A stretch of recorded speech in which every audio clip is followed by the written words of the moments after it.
പ്രിയമുള്ളവരെ, അള്ളാഹുവിന്റെ അനുഗ്രഹങ്ങളിൽ ഏറ്റവും വലുത് അവനെ മാത്രം ഇബാദത്ത് ചെയ്യുന്നവരായി, അവനെ മാത്രം ആരാധിക്കുന്നവരാക്കി അവൻ നമ്മെ മാറ്റിയെന്നതാണ്.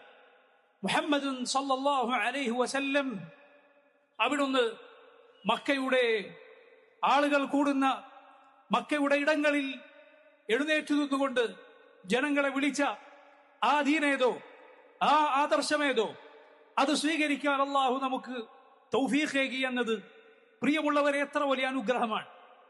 റസൂലുള്ളാഹി സ്വല്ലല്ലാഹു അലൈഹി വസല്ലം ആ ജനങ്ങളെ വിളിച്ചുകൊണ്ട് പറഞ്ഞു, യാ അയ്യുഹന്നാസ്, ഓ മനുഷ്യരെ, ഖൂലു ലാ ഇലാഹ ഇല്ലല്ലാഹ് തുഫ്ലിഹു, നിങ്ങൾ പറയൂ ലാ ഇലാഹ ഇല്ലല്ലാഹ് എന്ന്, തുഫ്ലിഹു, എങ്കിൽ നിങ്ങൾക്ക് വിജയിക്കാം.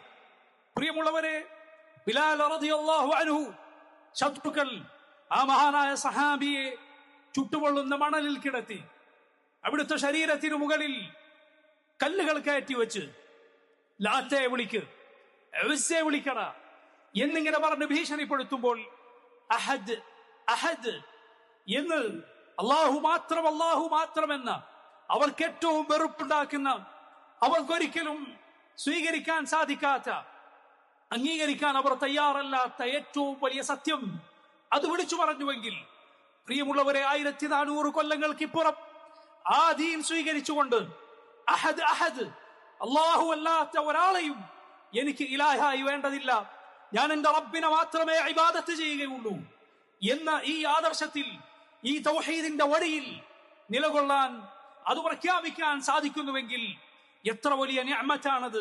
എത്ര ആളുകൾക്ക് നഷ്ടപ്പെട്ട ഈ സന്മാർഗമാണ് അള്ളാഹു നിനക്ക് നൽകിയിട്ടുള്ളത് എന്ന് സഹോദരങ്ങളെ ചിന്തിക്കുക.